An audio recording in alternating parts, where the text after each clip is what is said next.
Ladies and gentlemen, please welcome to the stage reporter and anchor from CNBC, Hadley Gamble. Morning.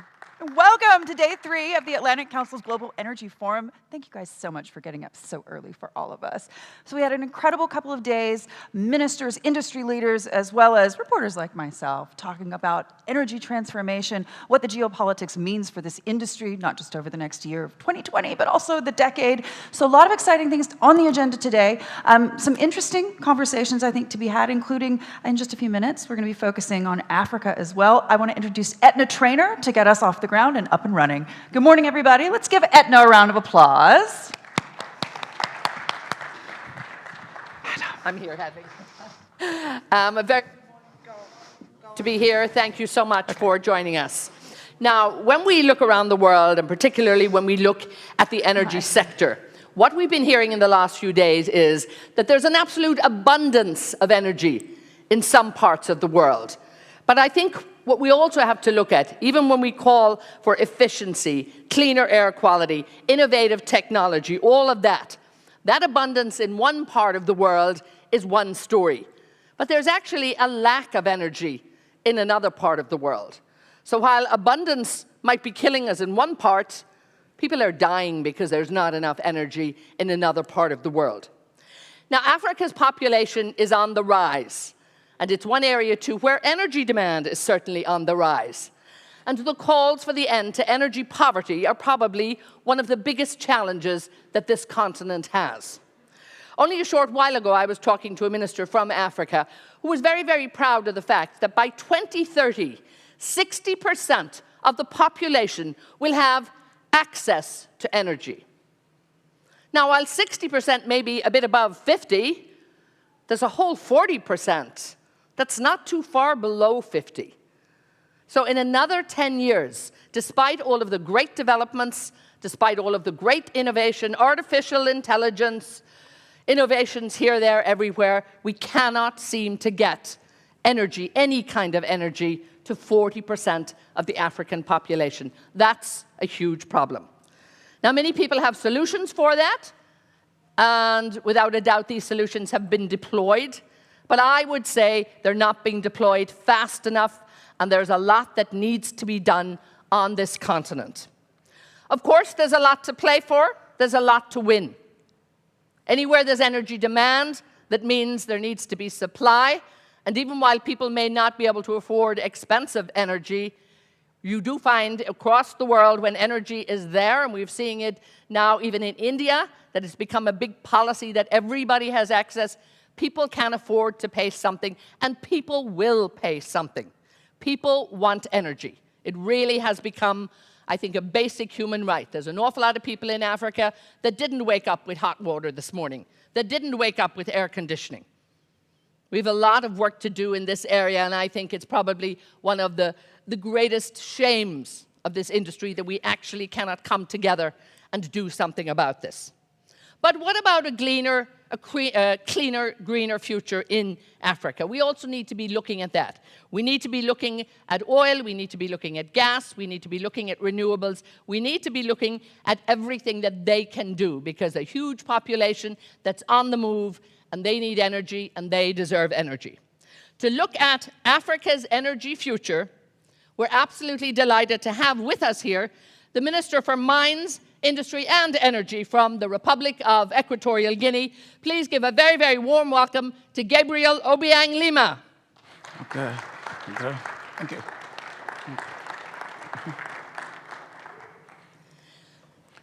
We're delighted you're here. Now, Minister, you have been chosen to actually talk about Africa's energy future. And of course, I want to talk about Equatorial Guinea as well. But let's just get this started and really look at the continent. It's a big place, different countries, different solutions. So give us a bit of an overview in terms of what do you think is going on right now. Where do you see it? Okay, first of all, good morning, everybody. And I'm extremely happy to, one more time, to be here, but at the same time to be representative of the entire continent. Yes. I think you have a lot of responsibility this morning. I'll try to speak only about Equatorial Guinea, but also something about the continent. I think I will first of all start with something that you mentioned. I think Dr. Fatil said yesterday, but 850 million people worldwide doesn't have access to electricity. And I have to say that a large percent is Africa. Now, what we have to do? Because clearly the solution of the problem in Africa is clearly electricity. You have electricity, you have industry, you can improve health, you can improve education. So one of the things that we have been always, especially in Equatorial Guinea and in the continent, we need to do like a doctors. We need to do first a diagnose, what's the problem, a treatment. But there is one thing that is more important. We need to have a patient who really realize his problems. Now, I say this because... Wait a minute, you're blaming the patient now? No, I think we've been talking about the problem for a long time. But anyway, let's talk about it again today. We might find a solution. No, the patient is us. We are in denial. And being in denial of one thing, we don't realize that we need to collaborate to be able to solve these problems.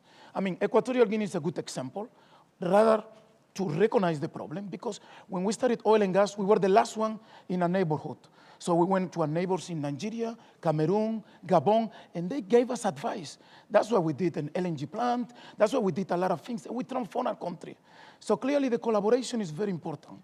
This is some of the things that is happening. And this collaboration is not just try to do your own things. You need to do, I mean, where is the European Union have their electricity? It doesn't come from one country. It's collaborating everywhere. You go to the United States, with Mexico, with Canada, and you do the same thing in Asia. But in Africa, we tend to just think about doing our own stuff. We don't think about sharing the electricity. So I think one of the issues is the collaboration. And if we improve in that, we'll do that, because some of us have resources. You know, Congo have the biggest river in the country who can provide. We have Ethiopia doing a hydroelectric. You have even Algeria doing power plants, providing electricity to Italy, even also all the way to Spain. So I think the key thing is collaboration, and I think we need to do better regarding that collaboration to help our fellow neighbors and Africans. Without a doubt, and I mean, it's part of the solution, but again, I think also, we also globally have to be looking at what's going on, and I think there's a responsibility from all of the, you know, IOCs, NOCs, the think tanks, everybody who's looking at it, to actually focus, because for how many years are we looking and saying, you know, it's time for Africa? Yeah. You know, they're making songs about it. It's I think clearly you are correct. I mean, there is no excuse anymore. We can't just come every year saying that we have this problem. We need to solve the problem. And clearly one of the solutions is the resources that we have. We have oil and gas.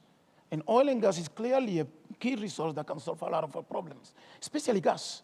But I'll tell you one key thing that I mention all the time. We have a problem of infrastructure to receive gas. I mean, Nigeria, Equatorial Guinea, Angola, in Algeria, we can export LNG anywhere in the world, but in Africa.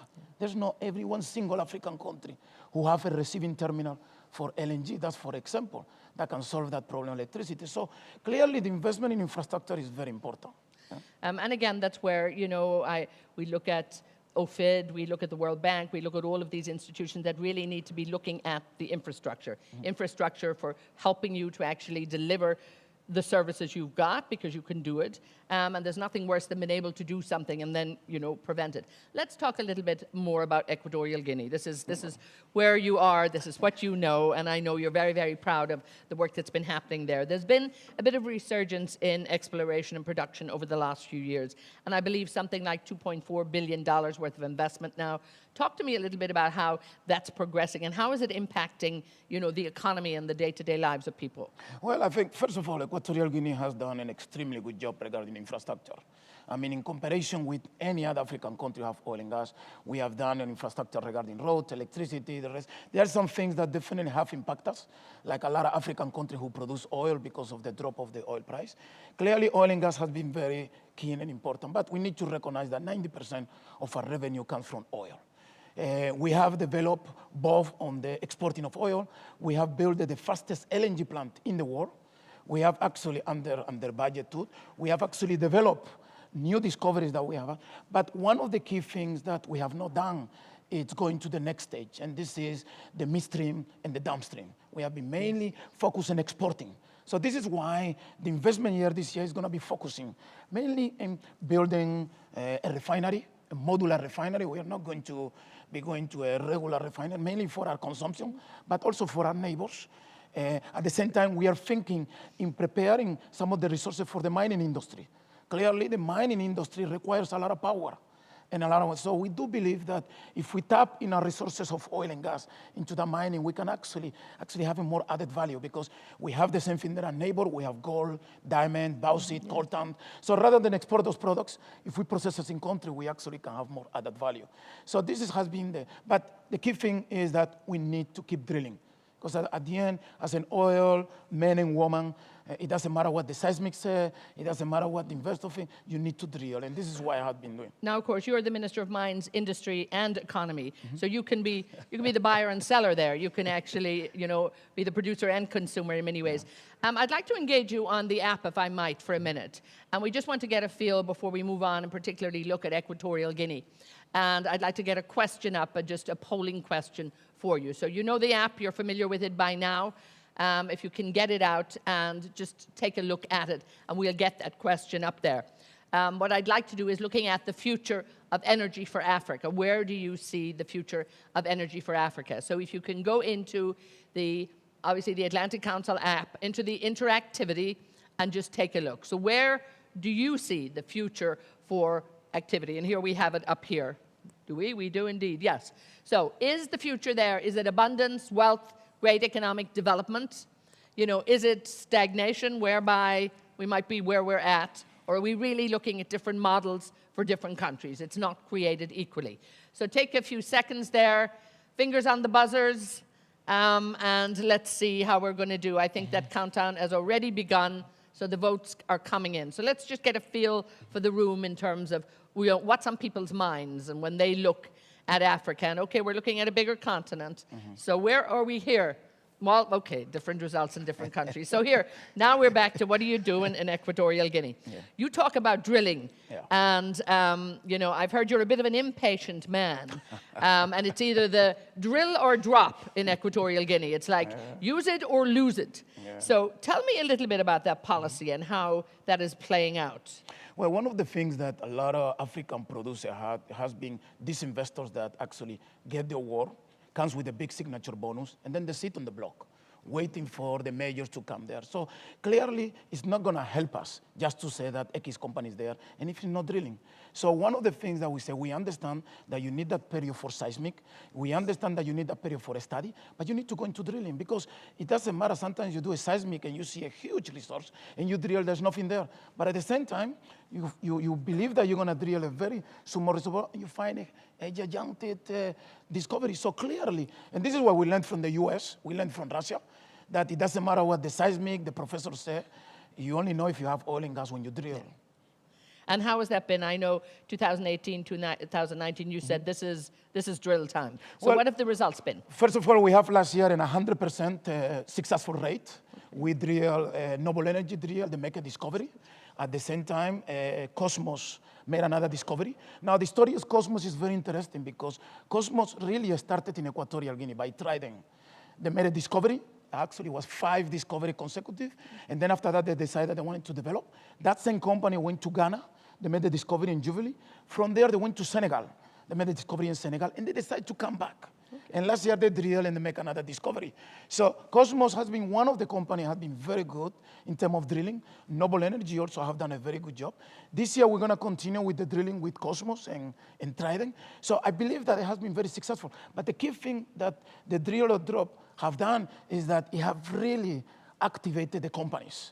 And this is the exploration, to realize that either you drill or you present something close to drilling to the ministry, or I'm going to take the block from you. So clearly, I haven't been able to take, it has been only one block that I did that, but it was because his time expired.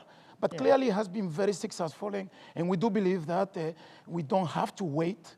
And yes, we have to give time for the seismic, the study, but definitely the explorers need to drill.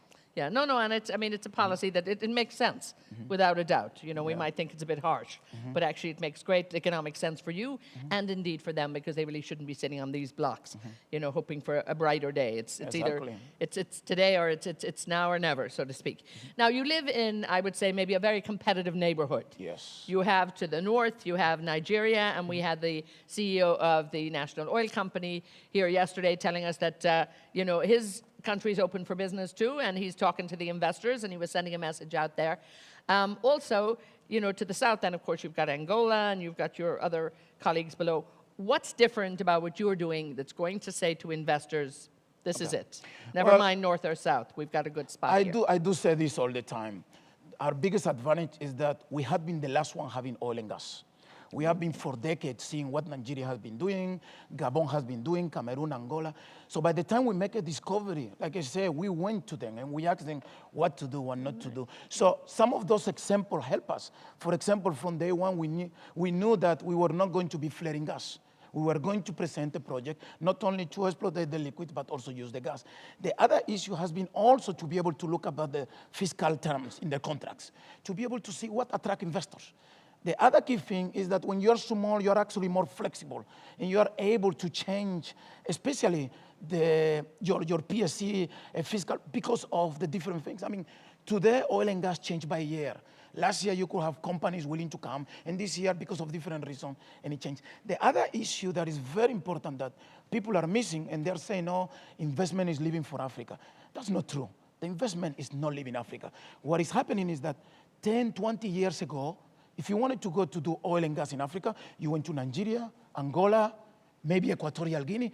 But now if you go to Africa, you have Senegal, you have Ghana, you have Uganda, South Sudan. So clearly the options have increased. So it's more competitive. So clearly when people say, well, you know, the investment is going to other places, the only ones that definitely have moved have been the US companies, mainly because the shareholders want to go to the Permian, but they will come back.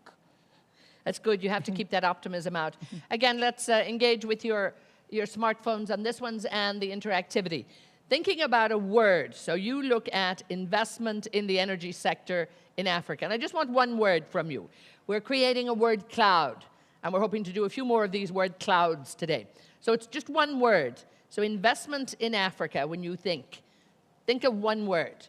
And on your app, on the interactivity, when you go into the word cloud, you can think about it. And let's see if there's anything coming up. It'll take a few minutes because I want you all engaged on this one. Give me a few words that you think about when you think about investment in Africa.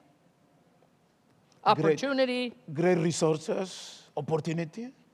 There's a big C word up there. Oh, exactly. Wow. Oh, it keeps moving. And it's big, big, big, big, big. Ooh la la la la la la. I'm in trouble now, am I? But this is something we have to address. And I know, I agree you know, Mele yesterday from the Nigerian oil company was very frank and very open about this too. And risk we see, but ooh, the big one is the C word. What do we do about it? Well, first of all, I want to say that one of our biggest problems, and this has been oil industry by Africa, has been our projection or either explanation of what we do. Now, I say this because we have this old view of Africa. I'll give you the best example, Equatorial Guinea. Anybody think about Equatorial Guinea, they think there's no electricity, there's no road, there's no hotel. But Equatorial Guinea of 20 years have changed completely Equatorial Guinea today. The same thing happened with Nigeria. I mean, a lot of people tell them, let's go to Nigeria. No, you don't want to go to that place. We can probably take that word cloud down now. We can take the word cloud down. So We've clearly, got it. Thank you.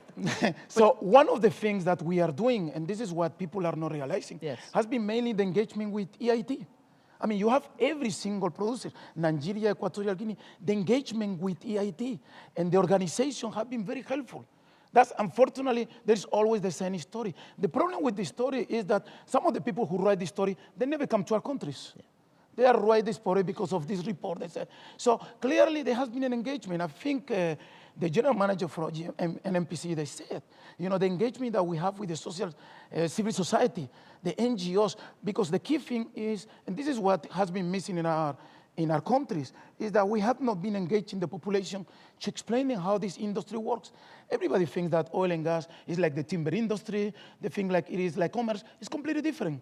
They don't realize that the investors bring their funds. They need to recover. But again, when they see the production, they think, well, somebody's producing a lot of oil. Where is my part? They say, listen, you have to remember that the investor needs to be able to correct. So clearly, one of the things that we are doing, we are also working with EIT, for example, of publicizing our contracts, to be able to project what we do in production. But unfortunately, people are not really seeing that effort that producing countries are doing. Equatorial Guinea, we are doing it. I mean, we will go in February to Oslo to present our candidacy for EIT because we're doing the preparation. Nigeria has been doing it, Congo has been doing. So clearly, I think it's more a perception regarding that. And we have to work on that perception to explain clearly that Africa and oil and gas in Africa have changed. You know, internet have changed. I mean, you have right now the youth with Facebook, with the rest. You cannot do the same thing that you did before. Everybody knows what the production, they know what's going on in the country. And all that information is there in the internet. So it's not like before you don't know how much we're producing. So you don't really need to go to the ministry to know. You could just go to the internet, you know. So clearly, I think we have to do a better job in explaining how we are doing it to change that perception. Of course, the perception is always there. I don't want to say it's perfect. But unfortunately, everybody thinks corruption is only in Africa. And they forget that corruption is both sides. You know, it's not only one side that they do it. There are some other people who comes, and they are the one who create that problem of consumption of corruption. But no point taken on that, and I think it's a legacy, unfortunately, that will be there for a while, and we saw that. We also saw words like risk, uncertainty. But again, with that big risk has come big rewards in Africa. I think in many of the countries, you know, or many of the companies are very aware of that and very happy with it. But still a lot of work to do. I know you're very, you know, all of the African countries talk about the Extractive Industry Transparency Initiative, 2008, that was in place. And for you, this is also very important. I mean, I think it all comes from the leadership too, from people like yourself, your engagement with suppliers, your engagement with the national oil company, with the private players and that. And on a day-to-day basis, does that come up, that governance issue, that we've got to do the right thing? Is that very important for you? And are you beginning to see it around the country? It has to be done. Right? And I'll explain you something that it's very sad that we have been doing and we need to fix. You ask any Equatorial Guinea or Nigeria or Angola, what's the production of oil of your country? They say, I don't know. You could ask the minister. Or you even can go to our ministry and you ask it, what does your country produce? And they don't know. So clearly that information has been flown. One of the things that we are doing in Equatorial Guinea, and I'm responsible to do this, is that we do every 2 months a tour in which we travel around the country. So we go into the different provinces. We meet with the civil society, and we explain it. This is oil and gas, this is our productions, and this is not done just by the ministry. We go with the civil society. And even the member of EIT have been involved in that, because it's very important that the population don't feel that they're cheated. Because when they do that, they believe, well, the minister, maybe he's taking all the oil, those people, and they don't realize how it works. Because a company like ExxonMobil, Marathon, anybody who comes to a country, it's not just 100,000 barrels comes to the government. There is some things that go to the companies. So that's not what people realize. They just do the mathematics. They say, so if you produce this, you do plus the price that I saw on TV, how come we don't have all that? And they don't realize that, listen, to do the production, there is a scheme that is done to make sure that the investor, so that have to take it to the population.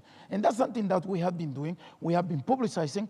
And one of the things that it changed a lot, and this is what we are doing, is that we need to focus that our own people realize that. And this is through, you know, you do web pages. Right now, the internet has been extremely helpful. Twitter, Instagram. You need to publicize. You need to tell people, clearly your population, what it is. Because at the end, they are the ones who are going to judge you. And they're going to say if you're doing a good job or you're not doing a good job. So a lot of them talk with me. They say, Minister Gabriel, you're doing a good job. You are informing us. Because unfortunately, you know, a lot of the population didn't know before.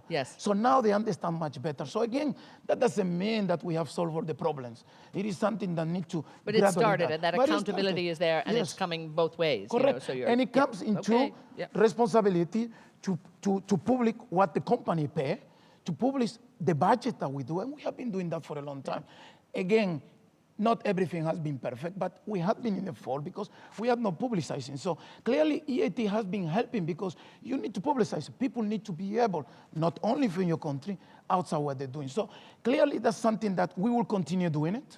Clearly, I don't want to talk about and I think our fight that we have with EIT and with some of the members. Has shifted, sometimes they don't like us, but again, we have to do it. And we go there, I approached it in Paris, I'm going to Oslo, and it's very important engagement because they need to understand. Equatorial Guinea 20 years ago, we have 10% of electricity for our population. We didn't have road. If you come to Equatorial Guinea today, you'll be surprised. We have 90% of electrification in the country. We have 7 ports. We have 3 airports. We have done the entire paving of the entire country. We have built hospital everywhere. And again, you tell anybody, so we didn't know about that. But of course, because we have no publicization. So clearly, those are the things that people need to understand that we're doing. People inside and outside. Again, you're always going to be judged for that perception. There is the story, but unfortunately, other places, people don't tell the story. I mean, they talk So about there's big an open ones. invitation that we all come and visit you and have a look around the country and see what's going on. We'll maybe all take you up on that. Talk to me a little bit about your figures, about your production. We're looking at, you know, small production at the moment, 120,000 barrels a day, but, you know, that's still a lot of barrels. It's a small country. But when we look at oil equivalent, you're up to what, about 300,000. So you're a member of OPEC, a new member of OPEC, and I know it was very near and dear to Secretary General Barkindo's heart that you come in. And what's the value of being part of OPEC, and particularly now when we're looking at the production adjustments, you know, that you've got to maybe pull back a bit, maybe at a time that you want to produce more. What benefit has it been for you? Well, first of all, I think we should have joined OPEC much earlier than when we did it. But again, when you are producing 300,000, you have your revenue, you have a big head, so you think, well, I don't need nobody else. It's only when you have a problem, and that was mainly the problem of the collapse of the oil price, that you realize maybe we should cooperate. Now, OPEC is not really just because we want to be with the big producer. It's because what we want is stability on the price. Volatility is difficult for programming development. So by joining OPEC, by bringing more African countries, you have Nigeria, you have the Angola, but there's new African producers coming up, like South Sudan, like Uganda in the future, like the rest. Definitely create an opportunity. And OPEC have been very good for another thing. OPEC is better than the consultants. I mean, you go there to OPEC, you talk with the ministers, and they give you advice, and they don't charge you for it. I mean, I have come here, I have talked with the Minister Suhail, he always advises. I speak with the rest of them, and for that 2 years that we have done, we have changed a lot. Now, the issue that we have in Equatorial Guinea is the single. The two single production that we have is by ExxonMobil and by Marathon. Both of them, the contract are about to expire. They have done a great development, but right now they need to develop more. Both countries are heavily investing right now in the Permian. So right now, our key problem is not that the resources are depleting. The problem is that the investment have not been happening for 2 years. Clearly, we are working with those two operators. We have a solution to keep going to the investment because clearly the reserves are there. So clearly the drilling is very important. A lot of them need to go to the next phase. Clearly, there's going to be some surprises by June that I cannot announce yet that will happen that definitely will make sure we have achieved the stabilization of our production. And even this year, we are planning to have a little increase of production. We will maintain our quotas. The good thing is that we are the smallest producer, so we are not doing a huge drop or reduction of our price. Okay, so I mean, there's a lot going on in that. Very quickly, and we have to wrap this up. A cleaner, greener Africa. Yes. What's the chances of that in the next few years? Well, first of all, I have been very critical from the World Bank regarding their decision not to invest in oil and gas in Africa. I think that has been one of the biggest mistakes that they have done. Because if you go to North America, you go to Europe, all those people who are doing oil and gas, they don't go to the World Bank for money. They don't ask for funds. Who asks for funds for the World Bank oil? That's African countries, because we don't have it. So when you do that, you are actually creating a problem with that. We're going to find a solution. But clearly, the other thing is that we have all this investment that need to be recovered. Yes. We are not going to drop all this investment in India. And the key thing is that the transition are going to happen, even in Africa. But Africa needs more time on transition. We are not going to start driving our electric cars with the road that we don't have there. We need to have the electricity for that electric cars. So clearly, transition in Africa cannot happen at the same pace that in Europe and the rest. And clearly, I say that in Cape Town, I say that in the US, I say there, for anybody to say that Africa should not develop then oil and gas is really criminal. I say it's criminal because this is the resource, cheaper resources that can help us in our development. I've done it to Equatorial Guinea, I've done it to another country. So all those new African countries having discovery, Senegal, you have South Africa right now, you have Algeria, they need that resources to develop their countries. Super. Well, we'll leave it at that. Thank you so much for taking the time. Thank you so much for engaging with us, for that open, frank discussion. Great work, obviously, going on. As you said, a lot still to do. So while there may be uncertainty, there may be a lot of competition in the area. I think people like yourself, and I think the new people, the new politicians that are in place, the new people who are looking at energy, looking at industry, looking at everything, and that accountability, I think, that's coming to the fore. This is what's going to change Africa, hopefully, and we'll have a different story maybe this time, maybe not this time next year, but I think the future is bright. in Africa. It better be this time. It will. It will. Thank you so much. I'm really thrilled that you've been here with us. So please, once again, join me and thank the minister here from Equatorial Guinea, Gabriel Obiang, Lima. Thank you so much. Thank you. Thanks. And obviously, stay with us. We have our session coming up now on geopolitics, so we'll all be interested in that.